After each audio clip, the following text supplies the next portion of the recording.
Jadi kalau dia betul-betul bertobat, ya insya Allah Subhanahu Wa Taala memaafkan. Dan Allah menyatakan dirinya innahu wa tawwabur rahim. Ya, innahu wa tawwabur rahim. Jadi sesungguhnya sesungguhnya Allah itu Maha Pemaaf dan Maha Pengasih.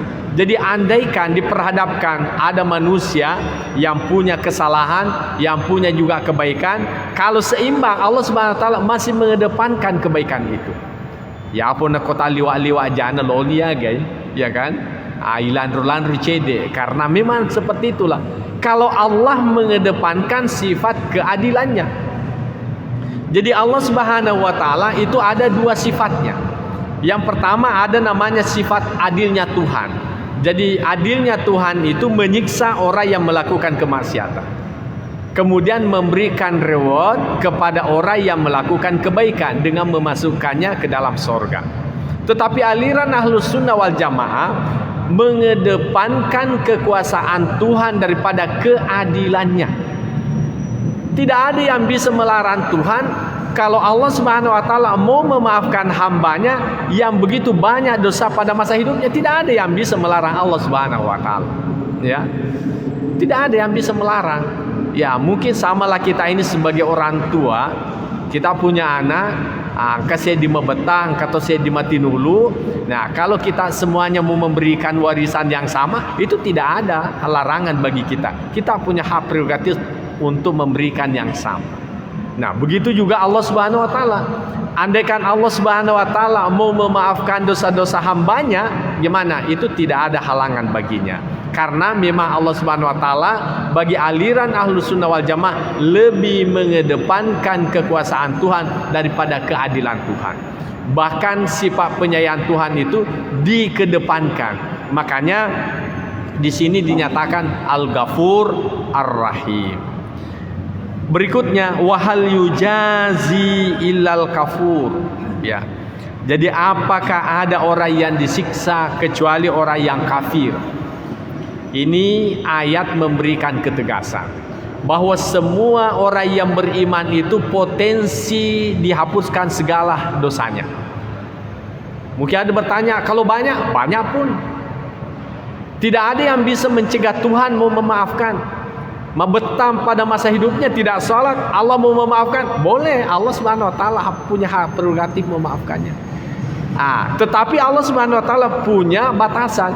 Yang bisa saya maafkan selain al-kafur, selain orang kafir.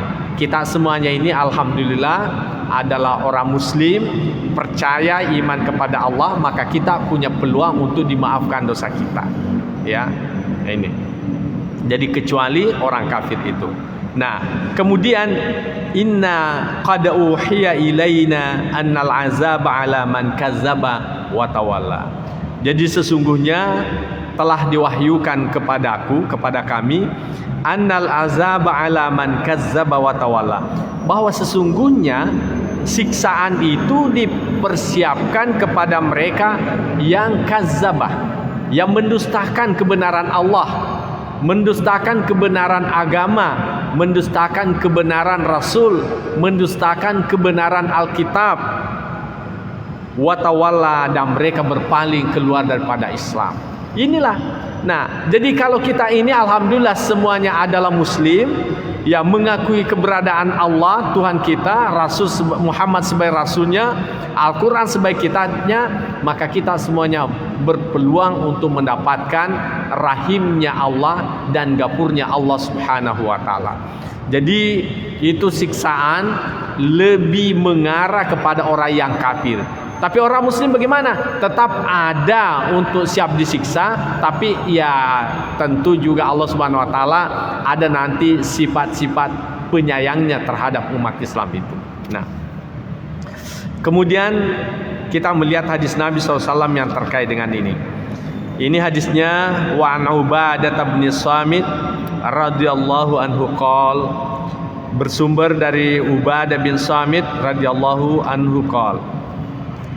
Qala Rasulullah sallallahu alaihi wasallam, Rasul sallallahu alaihi wasallam bersabda, man syahida an la ilaha illallah wahdahu la syarika lahu wa anna Muhammadan abduhu wa rasuluh wa anna Isa abdullahi wa rasuluh wa kalimatuhu alqaha ila Maryam wa ruhum minhu wal jannatu wan naru haqqun adkhalahul jannata ala ma kana minal amal. Muttafaqun alaih.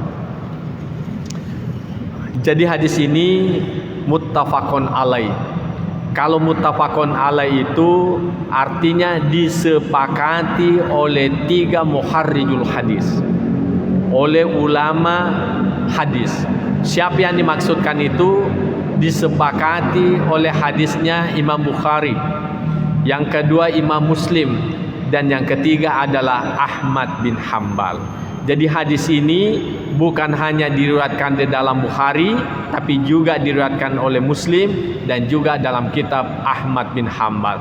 Dengan kata lain, kualitasnya sangat sahih dan patut dipercaya kebenarannya, kesumberannya dari Rasul sallallahu alaihi wasallam.